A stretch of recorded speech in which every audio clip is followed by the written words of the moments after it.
geared towards clearing the area of possible hazards to returning evacuees. Things like live ammunition, booby traps, and other explosives that might have been left lying around in the heat of battle. The government is also spending its first tranche of rehabilitation funds to build temporary shelters for Marawi residents. They are still waiting on the approved budget for next year before the formal rehabilitation efforts of the war-torn city could begin. The return of 180 SAF troopers from Marawi this afternoon overflowed with emotion.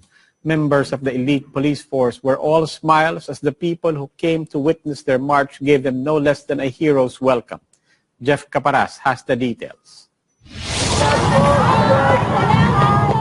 Fresh from the battle zone, at least 180 elite Special Action Force troopers arrived in Manila to cheers from the homecoming crowd. Clad in their full battle gear, the SAF commandos dubbed silent operators marched from a mall to Camp Bagong Diwa in Taguig City. People lined up in the sidewalks, waving Philippine flags and putting their hands together for the heroes of Marawi. The soldiers could not hide their happiness. Pagmamahal sa bayan. Happy to serve. Sir, ito yung first time na uwi kayo after 5 months? Opo, opo. So, kumusta sir? Ano una niyong gagawin? Pamilya muna. Pamilya. Tapos, vacation. The troopers received a separate rousing welcome from their fellow policemen inside Camp Bagong Diwa. Masaya sir, masaya. Nakabalik kami lahat na konti lang na discuss. Most, if not all, count themselves lucky they managed to get out alive. Pero sir, anong tumama? Debris ng airstrike. Di ko po nakita kung ano yung tumama sa akin kasi pag tama sa akin, wala na. All the SAP troopers have been deployed to Marawi over the past 5 months, were individually honored by PNP Chief Bato de la Rosa, who once again could barely hold back tears. I-imagine ko yung pamilya niyo habang kayo nandoon, kung ano na lang yung kanilang naramdaman.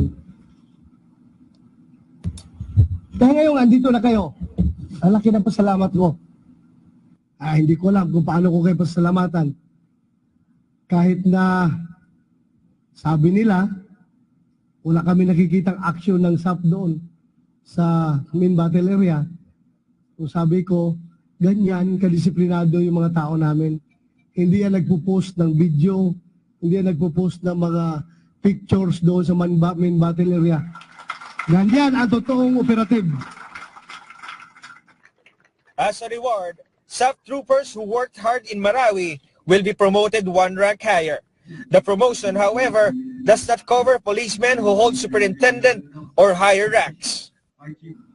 So ngayon, andito na kayo, except dito sa mga superintendent, all others na nag-join sa Marawi, I am hereby meritoriously promoting you 1 rank higher. So ladies and gentlemen, from the bottom of my heart, as your father, I am welcoming back you, my sons. Bato is also giving the Marawi soldiers 1 month off from their jobs. Jeff Caparas, Bloomberg TV, Philippines. And in Marawi, an exclusive video surfaced detailing the operation that led to the deaths of Istilon Hapilon and Omar Maote. The video clip, dated October 16, was taken inside the tank of the snipers that killed the 2 top terrorists. It can be seen from the thermal lens that Maote and Hapilon used their women and children hostages as human shields in their attempt to escape. A few seconds later, the gunner who identified himself as Black Hornet fired at the terrorists. Later during that day, the dead bodies of Hapilon and Maote were recovered in the main battle area. Huwag ka nang lumabas, ate! Pagpaumaga ka na lang dyan! Hostage siguro ito ba? Baka pinauna nila yung cancer hostage. Likod ha, likod. Tingnan mo ang likod. Baka may diversionary attack yan. May tao dito. Gusto sir, gusto sa atin yung tira ng water. Step po, may tao dito nag-step. Baka si Hapilon daw itong nakamaan ba? May kaiga man. When the big story returns, Alibaba founder Jack Ma says the Philippines needs to fix its internet problems fast. More details on his investment plans here after the break.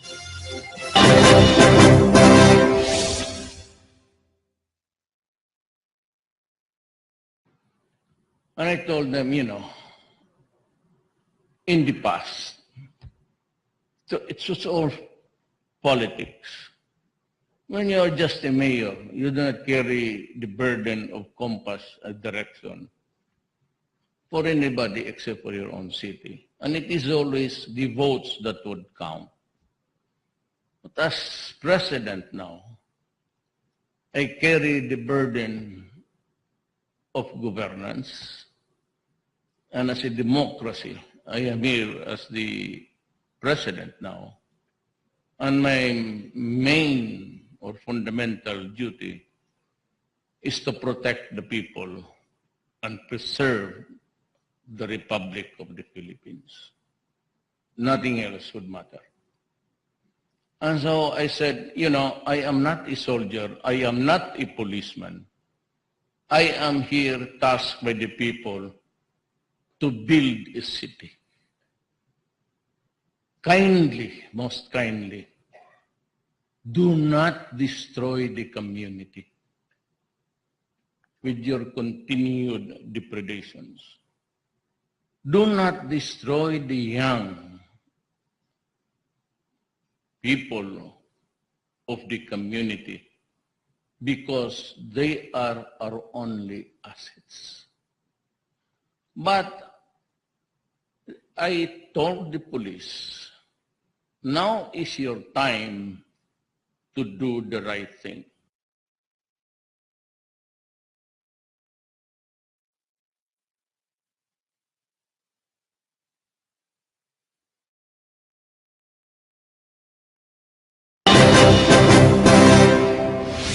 This is the big story. The buzz around town today, Alibaba founder and chairman Jack Ma in Manila. Earlier, he was conferred an honorary doctorate in technopreneurship at the De La Salle University. In his keynote, Ma praised the Filipinos' heart to serve, and he said the country is well positioned to capitalize on the services revolution, but he stressed infrastructure problems like slow internet speed need to be fixed. I arrived late last night, and I tried to test the speed of Philippine. It's no good.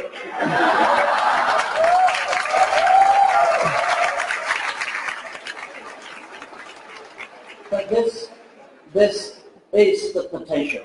This is the opportunity. And I encourage that government, entrepreneurs, everybody that will work together to improve the speed and coverage of the internet.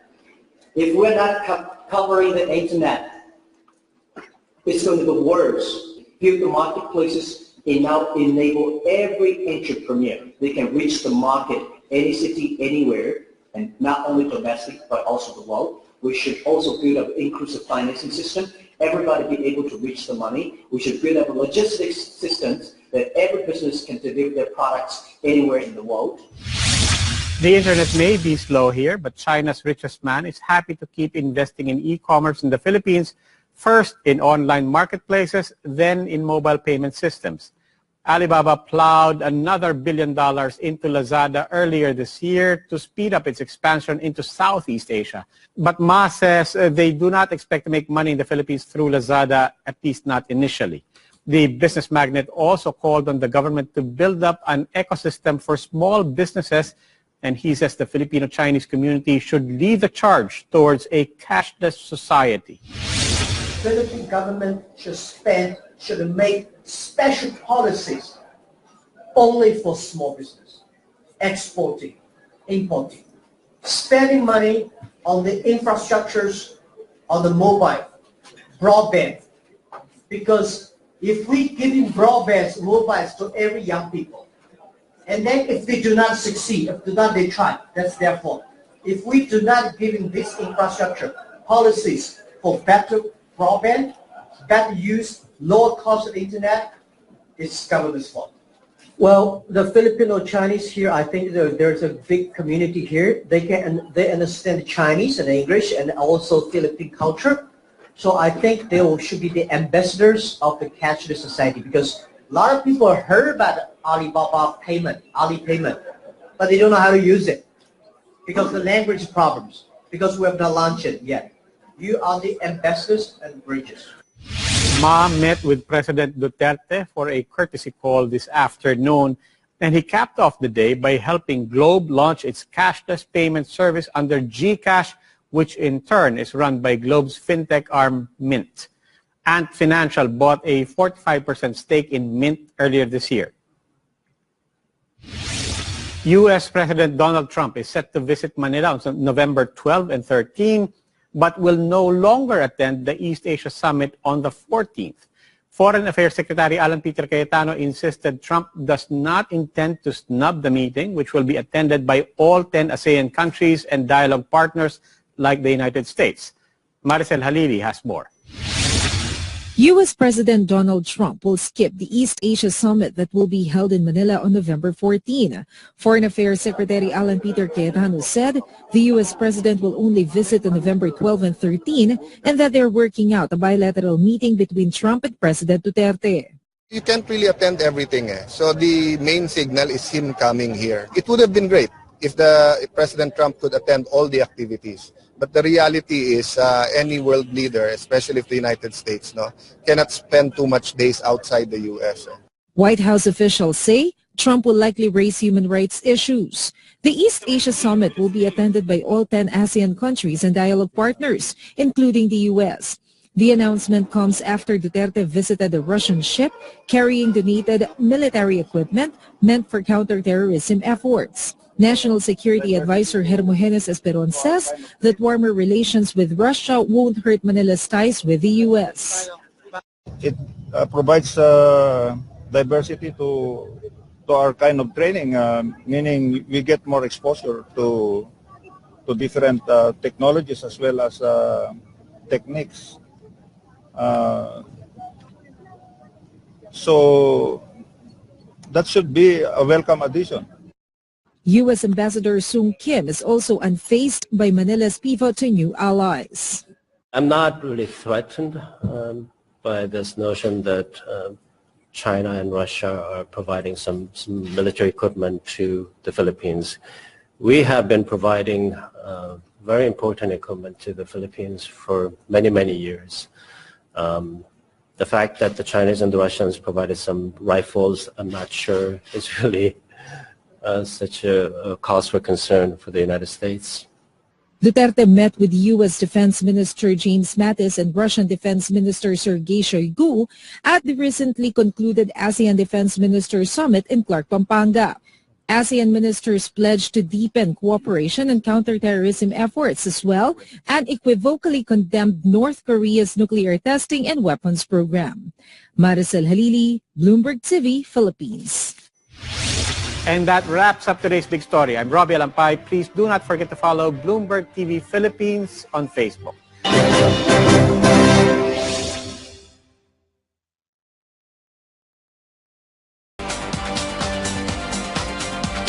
Magandang umaga, ako si Ruth Cabal. Hatid namin ang mga balitang mahalaga sa inyo. Bahagi kayo ng talakayan dito sa Newsroom ngayon. Dating suspect sa pagkamatay ng UST law student na si Atio Castillo, state witness na. Ikinanta na ang mga kasama at mga ginawa nito sa hazing. Pangulong Duterte pumalag sa puna ng mga kritiko na nakalulusot ang mga malalaking isda sa gera kontra droga ng administrasyon. Sa ating isyu ngayon, mas maraming Pilipino hindi raw masaya sa kanilang trabaho. Isa ba kayo rito? At naintindihan nyo ba ang Lodi, Petmalu at Werpa? Mga patok na salita ngayon sa social media. Saan nga ba nagsimula? Ikinanta ng isa sa mga miyembro ng Aegis Juris Fraternity na si Mark Ventura ang pinagdaanan ng hazing victim na si Horacio Atio Castillo III. Suspect si Ventura sa pagkamatay ni Castillo pero nagpa siyang maging testigo at ilahad ang kanyang nalalaman. Ang detalye sa ulat ni Anjo Alimario. 4 na oras. Ganito kahaba ay tinagalang initiation rites na pinagdaanan ni Horacio Atio Castillo bago siya mawalan ng malay. Ito ang naging salaysay ng isa sa mga miyembro ng Aegis Juris Fraternity na si Mark Ventura. Inamin niya na siya ang tumayong Master Initiator 2 sa paghising kay Acho, samantalang si Axel Hipe ang Master Initiator 1. Ayon kay Judge Secretary Vitaliano Aguirre, pumunta sina Ventura kasama ng kanyang ina at abogado sa kanyang opisina upang maging testigo. Yung linaw ng kanyang deklarasyon, even without any corroborative testimony, I believe that his statement will stand in court. Kwento ni Ventura, bandang 1:00 na madaling araw ng September 17, nagsimula ang initiation kay Acho. Ang unang bahagi, pagsuntok sa kanyang braso hanggang ito'y pumutok. Tumagal ito ng 1 oras. There are about more than 10 who punch him dito sa kanyang braso, and meron silang term na hanggat hindi pumuputok yung kanyang braso ay tuloy-tuloy lang sila. Pagkatapos nito, ginamitan nila si Acho ng spatula, saka sila gumamit ng paddle. Dapat mga 10 paddle lang. For the leader of the batch, magiging 11. But pag nagsosolo ka, you will be given 11 paddles. Hindi na umabot pa si Acho sa 11 pagpalo. A third paddle against Acho, kinanong pa siya kung siya ay kaya pa niya. Sumagot pa ata si Acho na kaya pa niya. But in the fourth paddle, hindi na niya kaya, and he collapsed already. Bahagyang nagkamalay daw si Acho kung kaya siya ay muli pinalo sa 2 pagkakataon. Dito na tuluyang nawala ng malay si Acho. Merong nagsuggest na patuluan ng kandila para malaman nang talagang magre-respond sila dun sa pay ng candle, what do you call this? Droppings, ano? Ayon kay Ventura, ang unang plano raw ay dalhin si Acho sa Jose Reyes Memorial Medical Center. Ngunit ang dumating si John Paul Solano, isa ring miyembro ng Aegis Juris at atyansyadong medical technologist. Binaba ulit nila si Acho and they tried to revive him. Meron siyang tinurok pa no? Para ma-revive lang. Matapos mabigo, saka pa lang sila nagdesisyon na dalhin na si Acho sa Chinese General Hospital kung saan siya ay dineklarang dead on arrival. Nasa ilalim na ng Witness Protection Program si Ventura. Kasabay nito ang pagtanggal sa kanya bilang isa sa mga respondent sa mga reklamo laban sa kanya, kabilang ang murder na dinidinig ngayon sa Justice Department. Anjo Alimario, CNN Philippines. Binigyan ng hero's welcome ang mahigit 180 Special Action Force troopers na nakapaglaban sa Marawi. Nagmamarcha pa lang papuntang Camp Bagong Diwa, sinalubong na sila ng mga hiyawan, palakpakan at mga pagbati ng mga taong nag-aabang sa kalsada habang winawagayway ang mga watawat ng Pilipinas. Bukod sa mainit na pagsalubong, ginawaran ng SAF troopers ng mga parangal kasama na ang promotion ng isang ranggo. Binigyan din sila ng 1 buwang bakasyon. Lubos naman ang pasasalamat ni PNP Chief Ronald De La Rosa sa kanila. Naging emosyonal pa siya habang nagtatalumpati sa harap ng SAF troopers. Ini-imagine ko yung pamilya ninyo habang kayo nandoon. Kung ano na lang yung kailang naramdaman. Kaya ngayon, andito na kayo. Ang laki ng pasalamat ko. Salamat ako kay Lord na kayo nakabalik.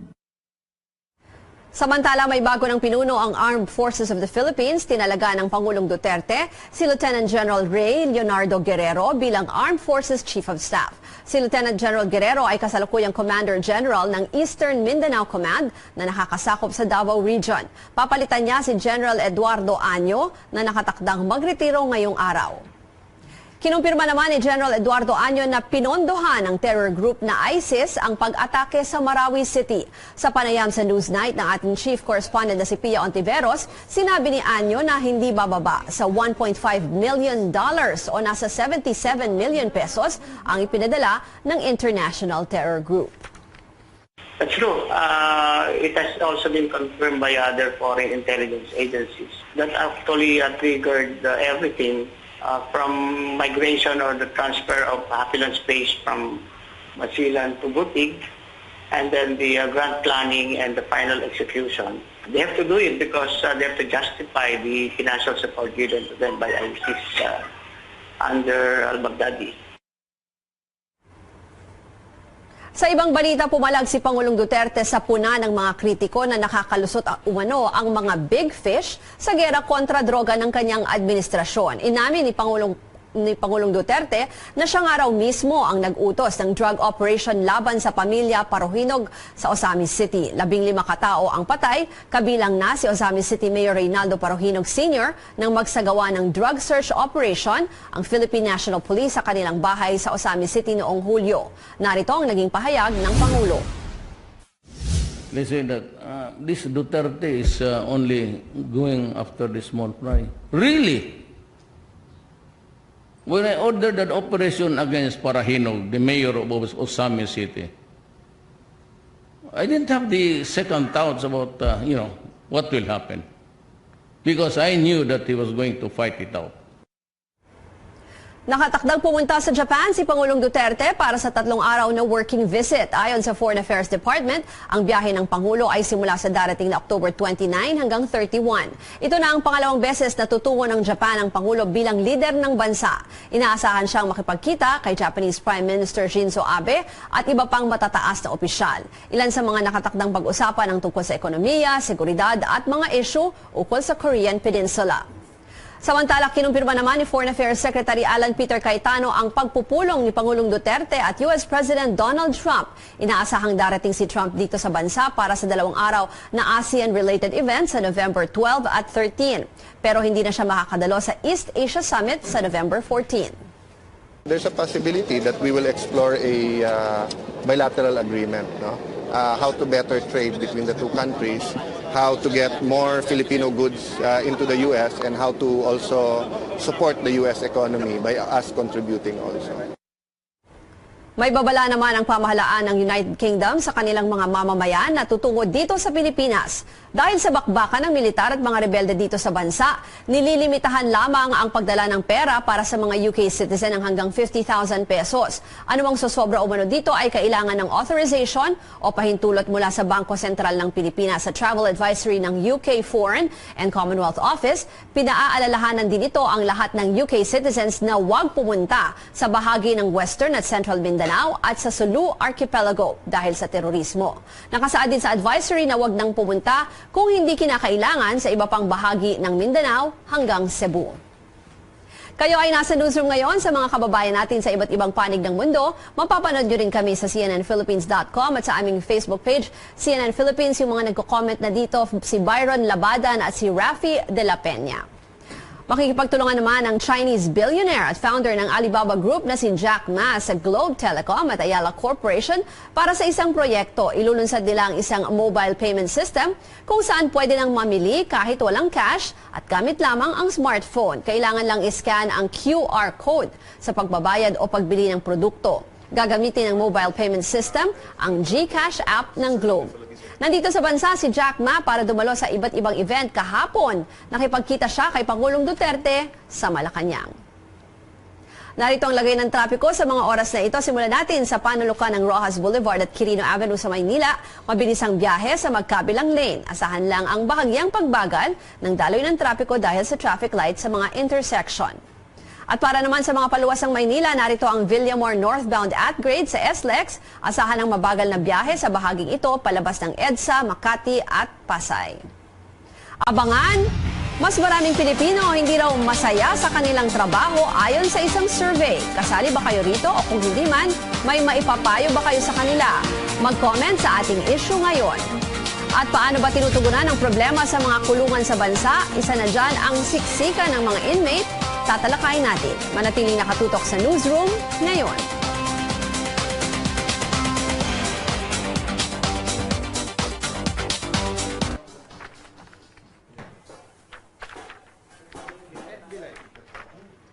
FB Live, hello sir. Pwede po kayong mag-comment dun sa yung issue natin kasi may survey na parang mas bumaba yung number ng mga Filipinos na happy with their or satisfied dun sa kanilang mga trabaho. So bibigay namin yung details dun sa lumabas sa survey. Actually, ang main na hinaing nila in terms daw of career development. So dyan papasok yung hindi ba sila napopromote o kaya mabababa yung sweldo nila. So kayo, pwede nyo ibahagi sa amin yung saloobin nyo tungkol dun sa mismo yung trabaho. Pwede nyo rin ilagay dyan kung ano yung inyong trabaho and then you can tell us something about it dito sa ating Facebook Live. Also, sa ating talakayan, tungkol ito sa National Correctional Consciousness Week. So para malaman nyo yan, guest natin si Senior Jail Inspector Xavier Solda from BJMP. So alamin nyo yung ano itong National Correctional Consciousness Week.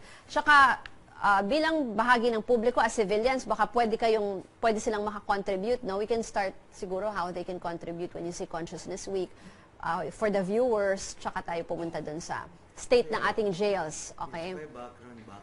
Yeah. That's the first question. What is National Consciousness Week? So, tatalakayin natin yan. Tsaka di ba si President Duterte recently visited, ano ba yung binisita niya? Metro Manila District Jail. Oo, yun. So, parang, so kumbaga, isa rin talaga yan sa tinututukan ng ating gobyerno para mapabuti yung, dahil overcrowded ang ating mga, nagpunta nga ako dun sa Bilibid pinasilip ako dun sa, di ba may part dun sa taas na pwede mong silipin yung Bilibid. But that's not under BJ. Yeah, that's because that's a national, under the Bureau of Correction. DOJ na siya. Under yes, DOJ na siya. Sa inyo yung mga city jails, district, provincial. Yes, okay. Provincial government. Okay.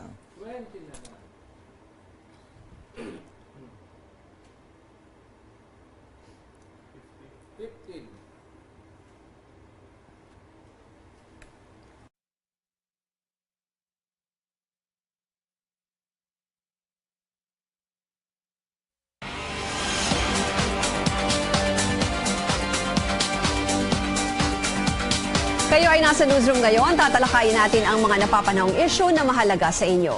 Masaya ka ba sa iyong trabaho? Yan ang tinanong sa isang survey at ang sagot, dumami ang mga Pilipinong hindi masaya sa kanilang trabaho ngayong taon. Mula noong 2016, sa survey ng Job Street, bumaba ang Job Happiness Index sa 4.97 mula sa 5.25.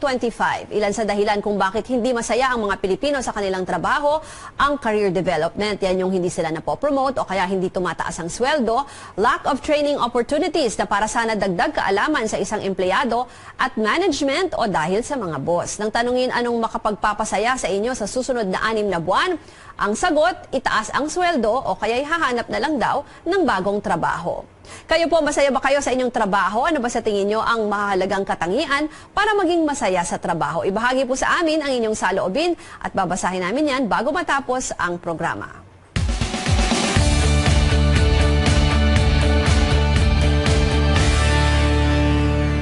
Sang-ayon sa International Human Rights Standards, isa sa mga batayan kung napapangalagaan ba ang karapatang pantao sa isang bansa ay makikita sa estado ng mga kulungan at preso nito. Kahit ito kasi nagkasala sa batas, ay may karapatan pa rin ang bilanggo. Kung ito naman ang pagbabasehan ay masasabing bagsak ang grado ng Pilipinas dahil ayon sa Commission on Audit, 511% na overcrowded o sobra sa kapasidad ang mga kulungan sa bansa. Nasa 20,000 lang ang ideal capacity ng mga kulungan pero sa realidad halos 127,000 na ang populasyon sa mga preso.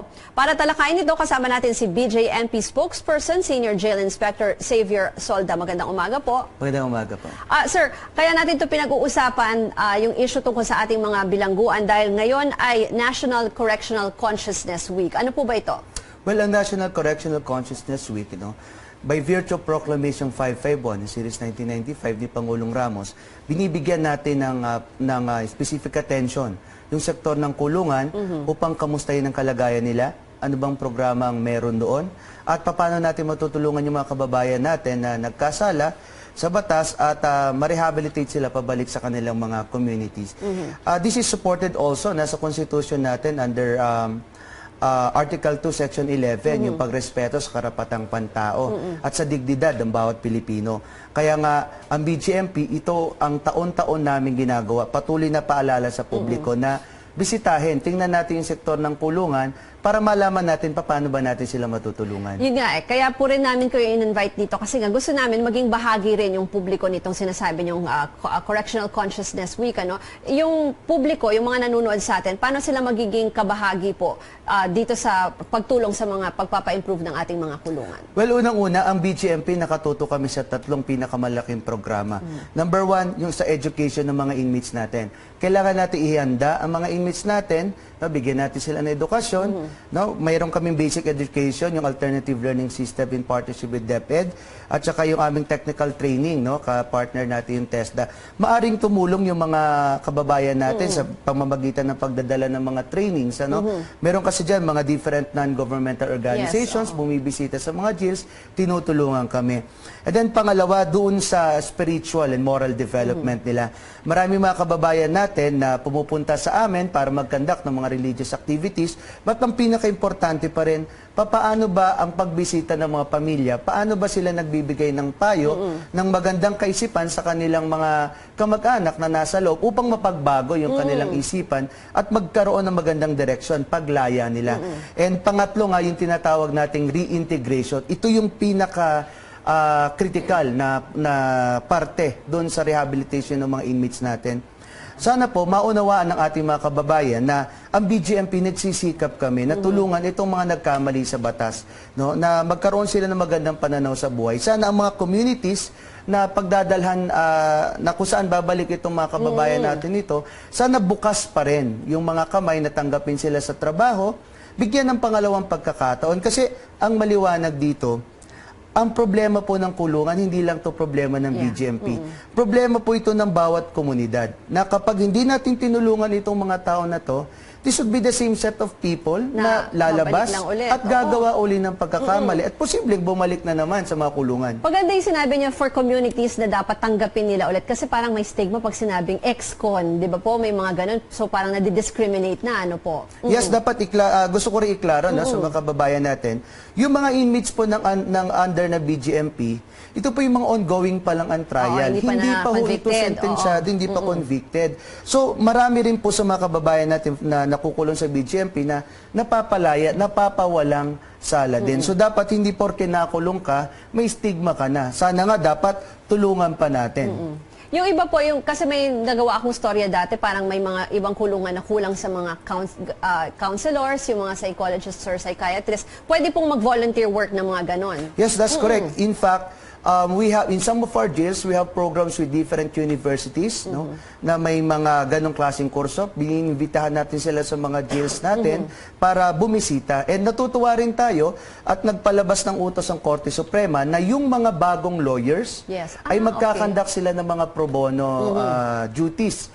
At sana makonsider nila, napakalaki po ng pangangailangan para sa lawyers ng mga kababayan natin sa loob ng kulungan. Sana mabisita nila yung mga facilities ng BGMP. Okay. Sir, yung activities po natin ngayon for National Correctional Consciousness Week? Well, for this year, medyo iniba po natin yung mga activities natin for National Correctional Consciousness Week.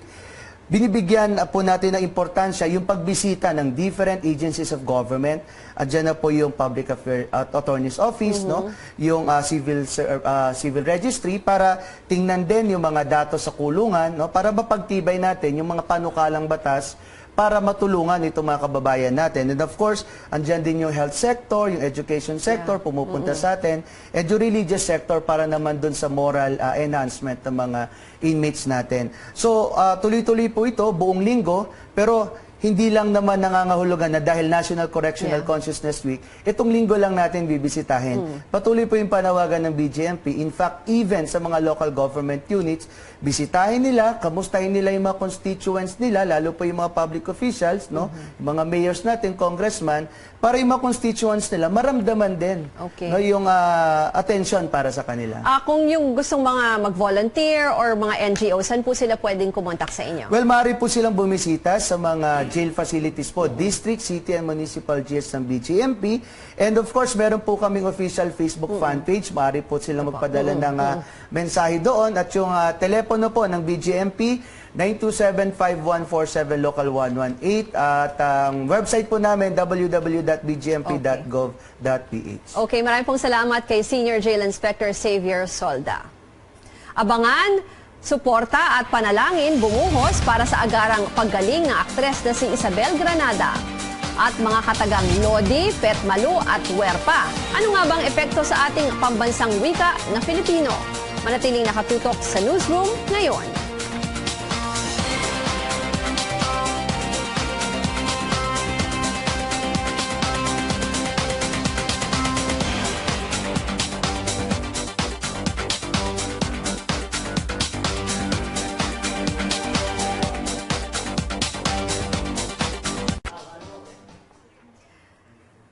May mga nag-comment dito tungkol doon sa discussion natin, doon sa mga inmates, sa mga jail. Sabi nga ni Ed Damanli, tama nga daw sir, dapat maganda yung education tsaka training para sa mga nakakulong at makapagtrabaho pa rin sila. Sabi naman ni Angelito Moral, dapat daw yung mga magulang talagang binabantayan yung kanilang mga anak para magkaroon ng tamang asal at pag-uugali. I think ito yung response niya na para hindi nga malulong sa mga krimen.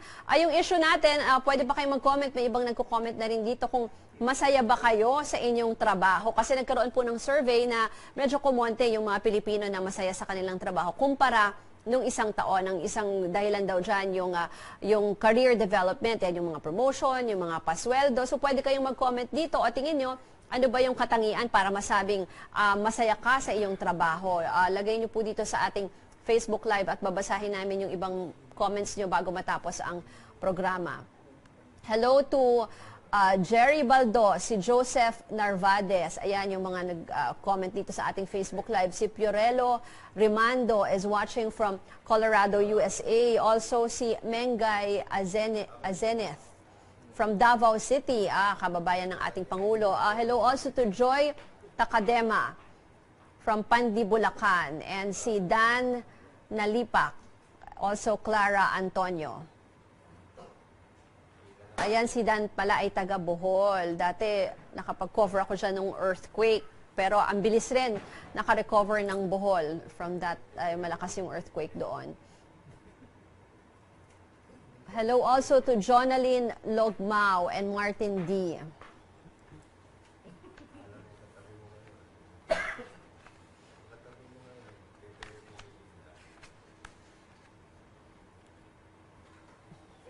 Ilan pa? Si Evangeline Mendoza ay watching pala from Japan. Si Joel Ledesma from Cebu. Also si Ivan Tan, watching also from Cebu. Si, ayan, si ano pala yung taga Cebu? Si Ivan, Talisay City.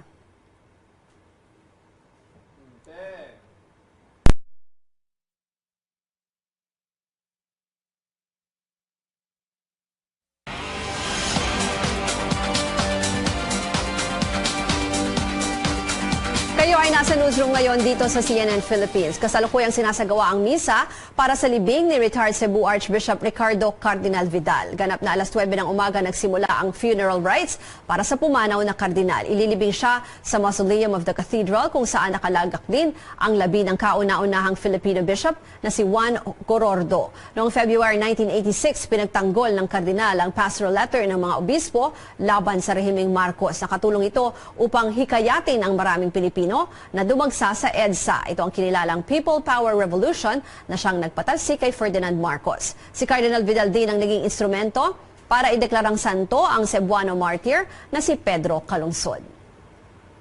Malungkot na balita naman mula sa mundo ng showbiz. Critical ngayon ang kondisyon ng aktres na si Isabel Granada sa Qatar. Sa isang pahayag, sinabi ng asawa ni Granada na si Arnel Cowley, nasa intensive care unit ang kanyang kabiyak matapos itong magkaroon ng brain hemorrhage. Indikasyon ito ng pagpakaroon ng aneurysm na nakakaapekto sa kanyang puso. Dagdag pa ni Cowley, nag-collapse si Granada Martes ng hapon at wala pa ring malay hanggang sa ngayon. Bumuhos naman ang mga panalangin at suporta para sa aktres sa social media. Ang dati niyang ka-love team na si Chucky Dreyfus humiling ng dasal para sa mga netizens. Inilarawan niya si Granada na isang fighter at strong woman. Nalungkot naman ang aktres na si Rufa Gutierrez dahil sa balita, humingi din siya ng mga panalangin para sa agarang pagaling ng kasamahan sa showbiz. Inalala niya pa ang mga taong katrabaho niya si Granada sa youth-oriented variety show na That's Entertainment. At byuda naman ng master rapper na si Francis Magalon na pinaabot ang kanyang pagmamahal kay Granada at sa pamilya nito. Tweet pa ni Pia, quote, praying for the complete recovery for our sweetest colleague from the 90s.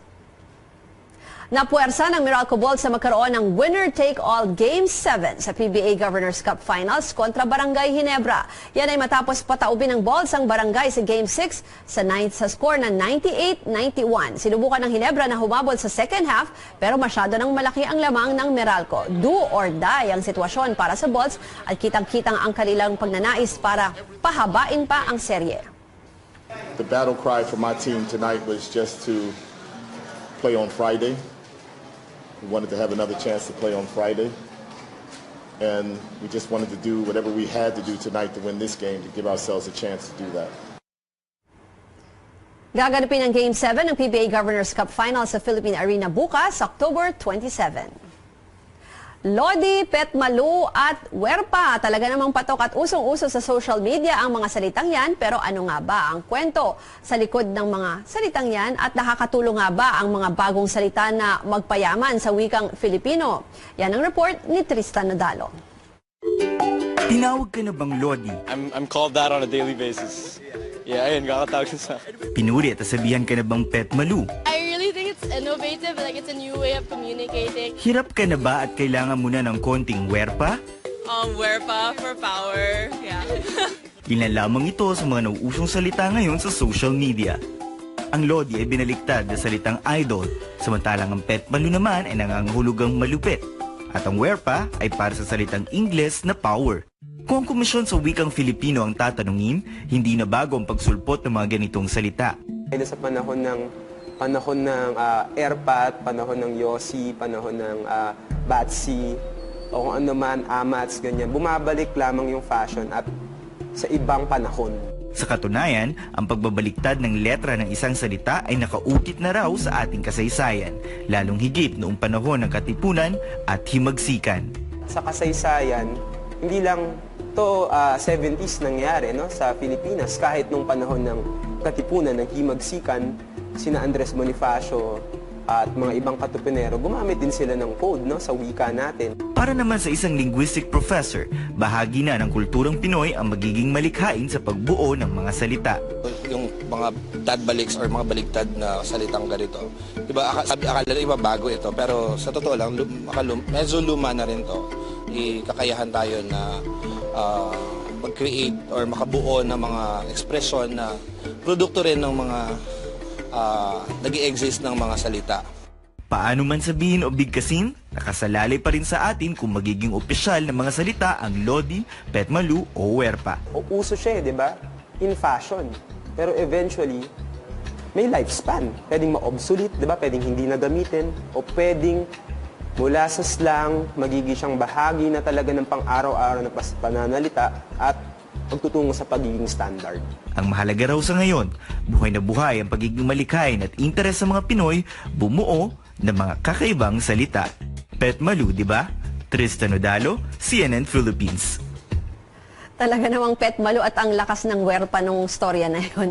Samantala kanina po ay tinanong namin kayo, masaya ba kayo sa inyong trabaho? Ano ba sa tingin nyo ang mahalagang katangian para maging masaya?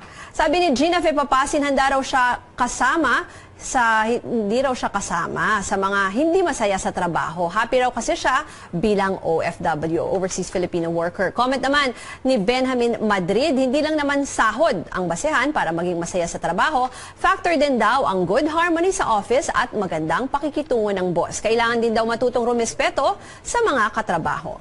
Maraming pong salamat sa inyong mga komento at yan ang mga balita at isyong ating tinutunan.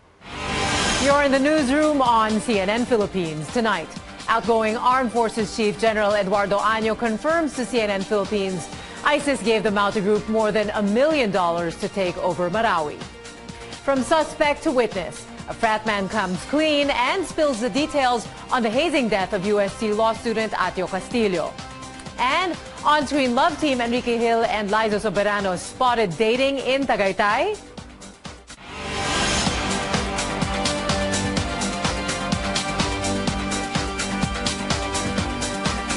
Good evening, I'm Mitzi Borromeo. Lieutenant General Ray Leonardo Guerrero is the new Chief of Staff. You're seeing a copy of the letter signed by President Rodrigo Duterte to Defense Chief Delfin Lorenzana. It states the approval of Guerrero's appointment effective today, October 25th. A change of command ceremony will happen tomorrow in Camp Aguinaldo in Quezon City. Lieutenant General Guerrero heads the Eastern Mindanao Command covering the Davao region. He graduated from the Philippine Military Academy in 1984. CNN Philippines spoke with General Año earlier by phone. He says Guerrero has all the qualities to be the new AFP chief. He was assigned in the Special Forces before, and naging company commander siya, battalion commander, brigade commander, naging chief of staff siya ng Philippine Army, naging commander siya ng 3rd Infantry Division until he was appointed as commander of the Eastern Mindanao Command. He has been assigned in intelligence units before, in combat units. So really he has the complete what you call recipe of a professional combat and intelligence officer. Año adds there's no word yet from the president regarding his possible appointment at the Department of the Interior and Local Government.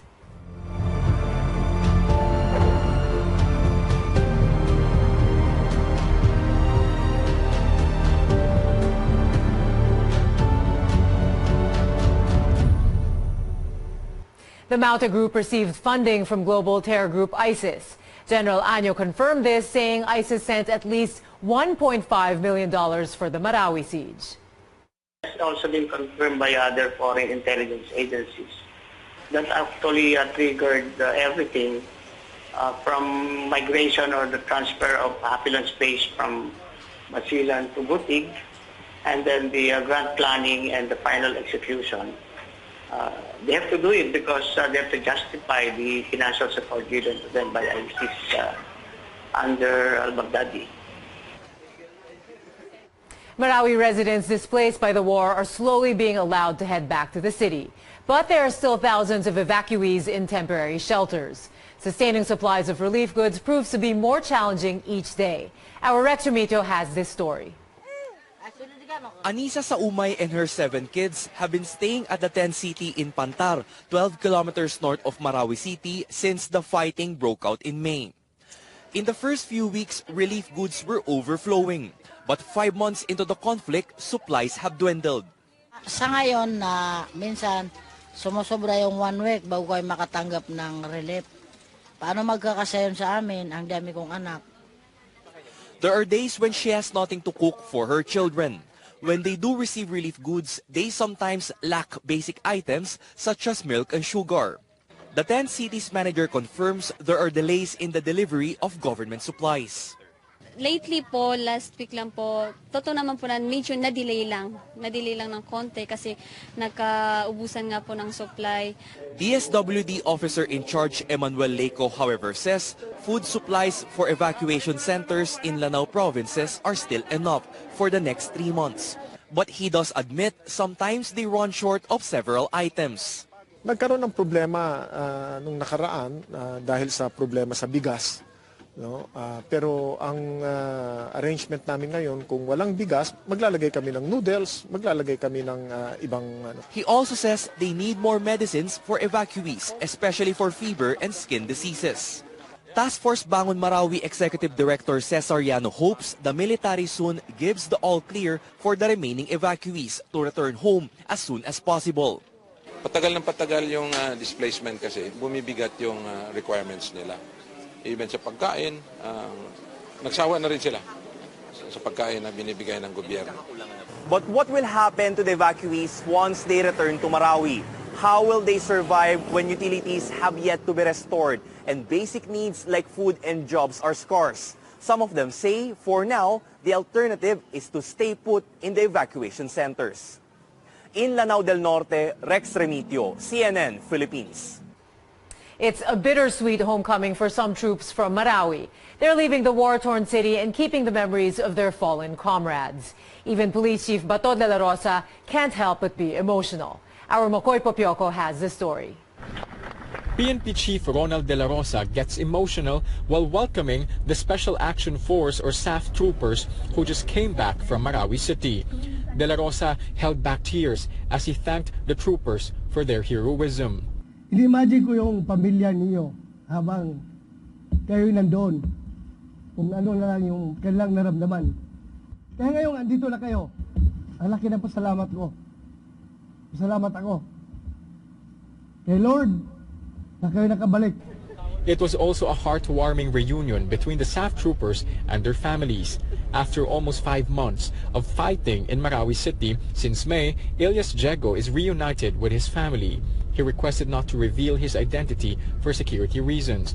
Salamat sa sir, sa mga suporta nila sa amin, pagbigay ng mga relief, mga pagkain ba, mga damit, medyas. Ano po bang ibig sabihin para sa mga sundalong nan? Hindi ba sir, nakakatamad magtrabaho? Diego is a war veteran. He fought against the communist rebels in Compostela Valley in 1996 and clashed with Abu Sayyaf bandits in Basilan in 2001. But he confesses that Marawi has been his most difficult battle so far. Marami na akong encounter rin, mga NPA, mga Basilan, Bicol, Masbate. Iba dito sir, ibang labanan, araw-gabi. His wife Gabriela, not her real name, is overwhelmed with feelings of pride and relief upon her husband's safe return. Lagi naman pong ganyan. Kailangan po mga asawa laging matatag lang. Masaya po kasi binigyan silang parangal para sa bayan. Ipagtanggol nila yung bayan natin. Diego is one of the 182 SAF troopers who fought in Marawi City that were given a hero's welcome at Camp Bagong Diwa. Troopers who were wounded were given the PNP Wounded Personnel Medal, while the rest were awarded with the PNP Medal of Heroism. All of them were also promoted a rank higher. Of the nearly 500 SAF troopers deployed to Marawi City, 4 were killed in action. PO3 Alexis Mangaldan, PO1 Moises Kimayong Jr., PO2 Alexis Lorente, and PO2 Daniel Tabaan Tegua. These fallen men were each given a posthumous award and also promoted a rank higher. The troopers that returned safely from Marawi City will eventually continue their service to their country. But for now, to get their bearings back and fully enjoy their family's company, De La Rosa has announced a month-long paid vacation break, a humble and well-deserved treat for these valiant men in uniform. Makoy Popioko, CNN Philippines. More local news later. Here are some top stories from around the world. Chinese President Xi Jinping secures a second 5-year term as the country's leader. The 64-year-old Xi is expected to dominate China's politics for years to come. This as he unveils the new lineup for the party's all-powerful Politburo Standing Committee without an apparent heir. The announcement follows the end of the Communist Party National Congress, the biggest event in China's political calendar. Saudi Arabia's Crown Prince vows to destroy extremist ideologies in a bid to return to a more moderate Islam. Speaking at a Future Investment Initiative conference in Riyadh, Crown Prince Mohammed bin Salman said this will put the kingdom at pace with many other nations as it seeks to transform its economy in the coming decades.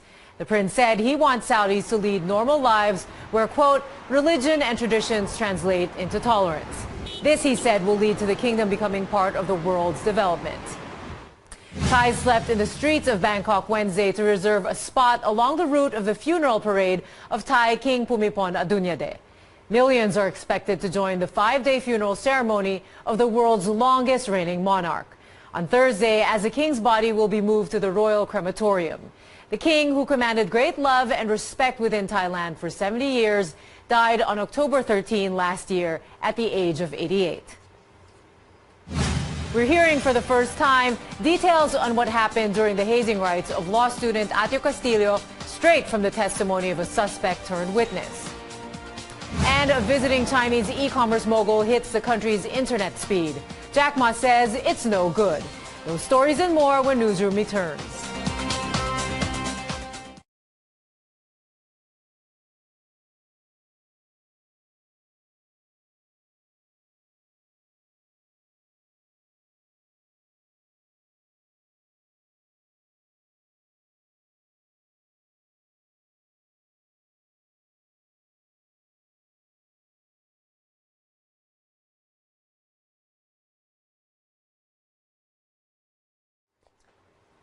Good evening to all of you joining us here on Facebook Live. Coming up for you in the next segment of the newsroom, we have new details on the hazing death of UST law student Atio Castillo. A new suspect has emerged and is providing new information on that. Also, updates on the case against Senator Laila De Lima. We also have Cecil Larrizabal, who will be telling us about the 2016 Bangladesh heist. If you remember that, $81 billion was funneled through the Philippines and taken from the Bangladesh Central Bank. So an update on that, as well as business news coming for you. And also Chinese billionaire Jack Ma, who is in the Philippines. Some words from him on our internet speed. He's here for a few activities, so we'll tell you more about that. More stories coming your way, so stay tuned for that. And again, we are getting a lot of greetings here on Facebook Live. We like hearing from you, so keep sending in your comments on the stories and let us know where you're watching from. Mers Lumpot is watching from Hong Kong, Abby Usman from Dubai, Oscar Osias from Toronto, Canada, Rory Concepcion from San Diego, California, Grace Pascua from Kentucky, USA, Mika Cabañas is watching from Boston, USA, Hannes Policarpio from Alberta, Canada, Faith Suwan from Davao City. Also, we have Remy Gordon-Smith watching from Cambridge, United Kingdom, and says praying for the Philippines. Arlene Silvestre watching from Singapore, Luis Maranan watching from East Borneo. Josefino Damaico says, thank you, General Anyo. We also have, and Aisha de los Santos Las Pinas is watching from Vietnam. Teng Katong says he's watching from UP Los Baños and says congratulations to the ASEAN Philippines. Let's help in bringing back a better Marawi and a drugs-free Ranao. Ronel Piamonte is watching from the USA. Vlad de Ramos says General Anyo did a good job in Marawi. Moralista Dakshayani is watching from Singapore. Sally Wansliban-Wakan says good afternoon from the Netherlands. Stay with us until the end of the show.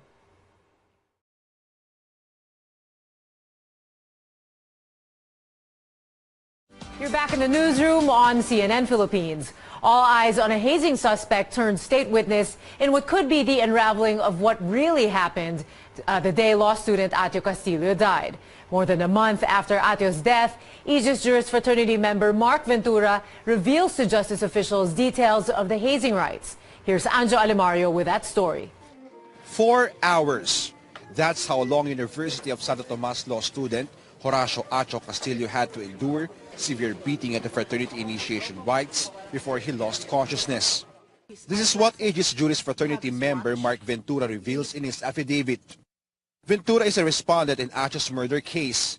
He admits he was the master initiator 2 at Atio's hazing, while Axel Hipe was master initiator 1. Yung linaw ng kanyang deklarasyon, even without any corroborative testimony, I believe that his statement will stand in court. Ventura says Atio's hazing began around 1 in the morning of September 17th. The first phase, punching of his arms until they were swollen. It lasted an hour. There are about more than 10 who punch him dito sa kanyang braso, and meron silang term na hanggat hindi pumuputok yung kanyang braso ay tuloy-tuloy lang sila. After that, they used a spatula. Then came the paddle. Dapat mga 10 paddle lang. For the leader of the batch, magiging 11. But pag nagsosolo ka, you will be given 11 paddles. Atio did not last until the 11th paddle. A third paddle against Atio. Kinanong pa siya kung siya ay kaya pa niya. Sumagot pa ata si Atio na kaya pa niya. But in the fourth paddle, hindi na niya kaya, and he collapsed already. But then Atio regained consciousness, so they hit him a 5th time, causing Atio to totally collapse. But the initiation did not end there. Merong nagsuggest na patuluan ng kandila para malaman nang talagang magre-respond sila dun sa pain ng candle, what do you call this? Droppings, ano? Ventura says the initial plan was to bring Acho to the Jose Reyes Memorial Medical Center. But when their broad and licensed medical technologist John Paul Solano arrived, binaba ulit nila si Acho and they tried to revive him. Meron siyang tinurok pa no? Para ma-revive lang. When that failed, they decided to take him to the Chinese General Hospital. Acho was declared dead on arrival. Ventura is now under the Justice Department's Witness Protection Program. As a witness, charges against him, which include murder, will be dropped. The next hearing on Acho's death is on October 30th. Anjali Mario, CNN Philippines. Now we have this exclusive story here on CNN Philippines. Prosecutors are amending charges against Senator Laila de Lima before the Muntinlupa Regional Trial Court Branch 205. From directly trading and selling illegal drugs, they're now accusing de Lima of conspiracy to commit the crime. The prosecution added the phrase, decide and agree to commit illegal drug trading in the charge sheet. This means the senator can still be charged with a crime even without direct involvement. They argue they can still amend the information ahead of de Lima's arraignment. De Lima's lawyers say the amendment is a, quote, shotgun method of political persecution in the guise of prosecution. The senator will be arraigned on November 24th. Since the heist of $81 million from the Bangladesh Central Bank in 2016, only a fraction has been returned and no arrests have been made. The money was found in a Makati bank and laundered in Philippine casinos. Authorities say the strict bank secrecy law makes it difficult to go after perpetrators. Our senior correspondent Cecil Ardizabal tells us the country's Anti-Money Laundering Council issues rules that now include casinos under its supervision to prevent money laundering and terrorist financing.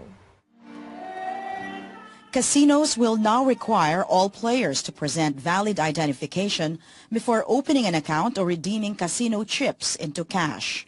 Identification details ranging from name, place of birth, present and permanent addresses to your nature of work. Name of employer and source of funds must also be provided.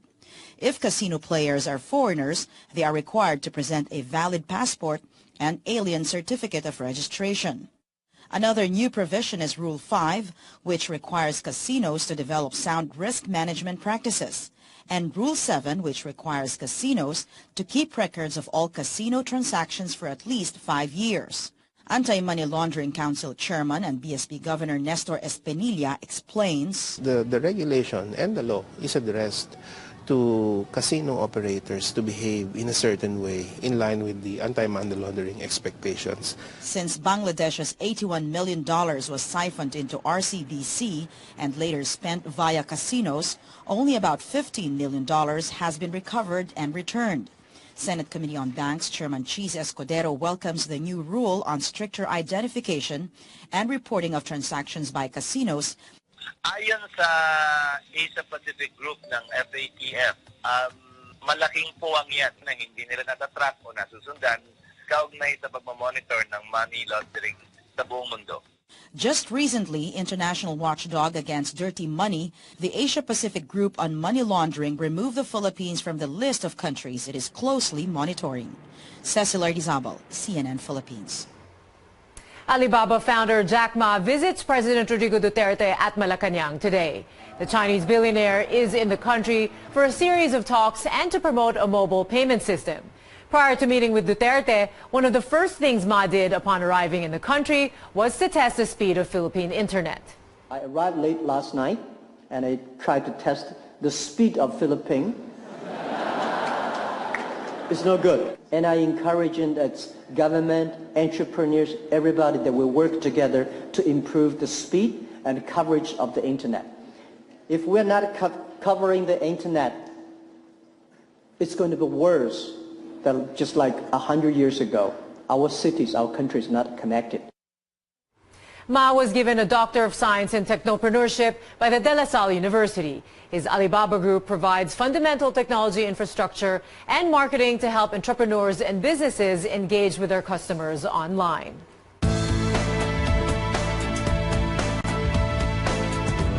The Trade Department estimates the country is short of 2.5 million construction workers to do the massive build projects of the government. It adds the bigger challenge is teaching the workers basic construction skills. With this, the Trade Department is giving free training through TESDA. Actually, the basic, yung zero knowledge, is carpentry, masonry, formworks installation, equipment operation, plumbing, electrical. To shore up the construction workforce, the government is now considering making TESDA participants stay in the country for 2 years before they can move abroad. All Saints and All Souls Days are just a week away. Skyway Nai Expressway, South Luzon Expressway, and Star Tollway roll out its Oplan Ligtas Biyahe Undas 2017 to ensure the safety and convenience of motorists heading to cemeteries in southern Metro Manila and their home provinces in the south. The program would be activated together with the Metro Manila Development Authority, the Philippine National Police, and the Highway Patrol Group. Ligtas Biyahe motorist assistance stations will also be set up in select areas.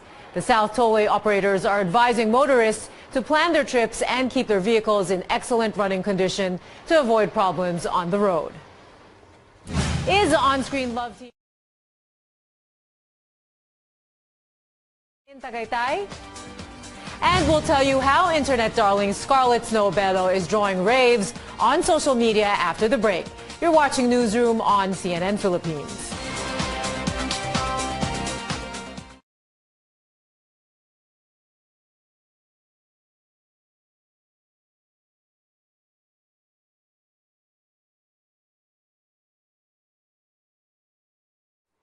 Good evening to all of you joining us here on Facebook Live. Coming up for you in the final segment of the Newsroom, entertainment news.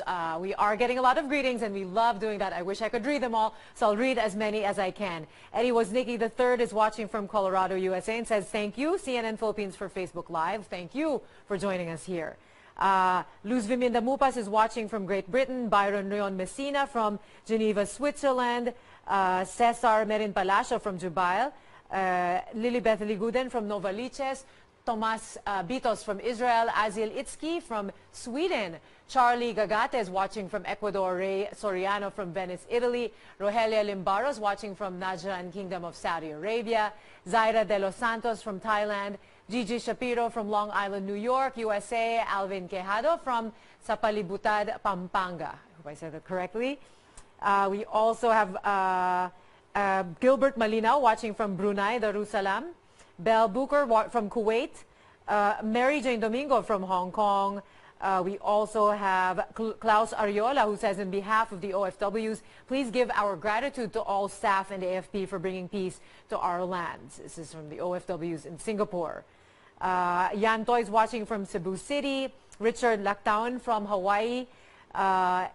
Also, Rom Lim is watching from Toronto. Jensen Hermiosa is watching from Laguna.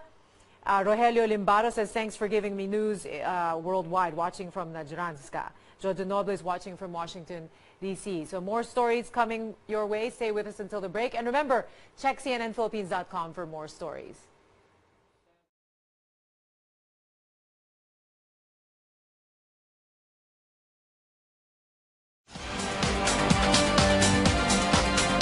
Welcome back. The operator of the country's power grid says energy demand rises 5 to 8% per year. With the government's ambitious infrastructure plan, are our energy reserves enough to meet a bigger requirement? Watch this.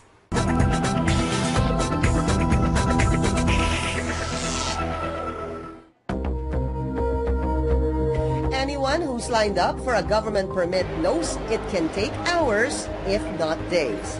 Now, multiply that, not by weeks or months, but years. Putting up a new power plant can be a test of patience. All in all, a power plant needs a whopping 162 clearances and 102 permits.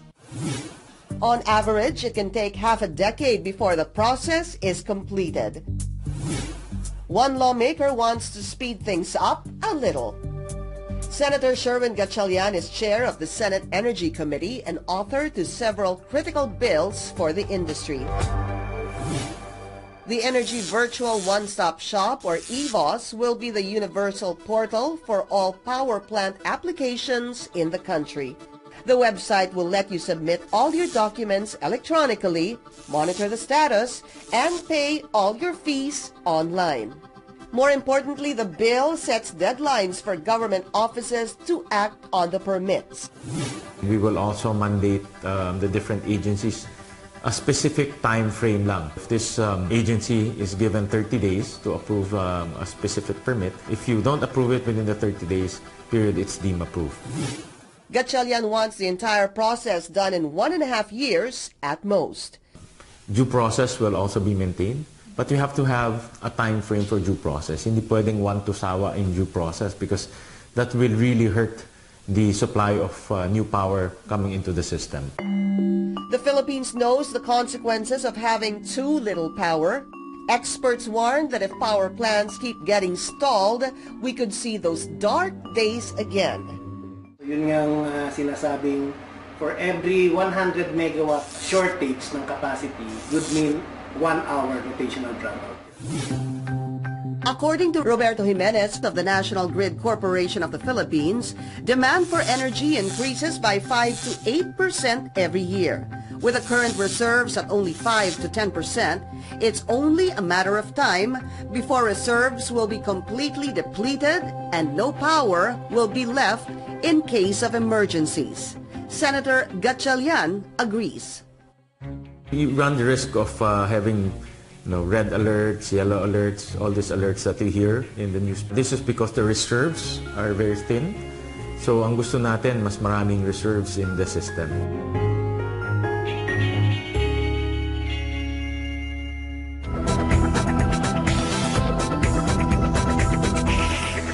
And when Powering the Future returns tomorrow, we look at ways to find energy that's sustainable, stable, and affordable. Is romance in the air for on-screen love team Enrique Hill and Liza Soberano or Liz Ken? On Instagram, they give fans a peek of their date night at a scenic restaurant in Tagaytay City. Enrique took a break from promoting his new movie, 7 Sundays, to grab dinner with his on-screen partner, Liza, Tuesday night. The two are all smiles as they dine by candlelight. Halloween came early for little Scarlet Snow Beloco. Check out these photos of Scarlet Snow turning heads in her Audrey Hepburn costume. In the pictures, we see her all dressed up as Holly Golightly, Audrey's iconic character from the film Breakfast at Tiffany's. The adorable little girl was all smiles as she walked around the mall in her costume. Scarlet Snow is the daughter of celebrity doctors Vicky Bello and Hayden Ko. And that's a newsroom for you this evening. I'm Mitzi Borromeo. Thanks for watching.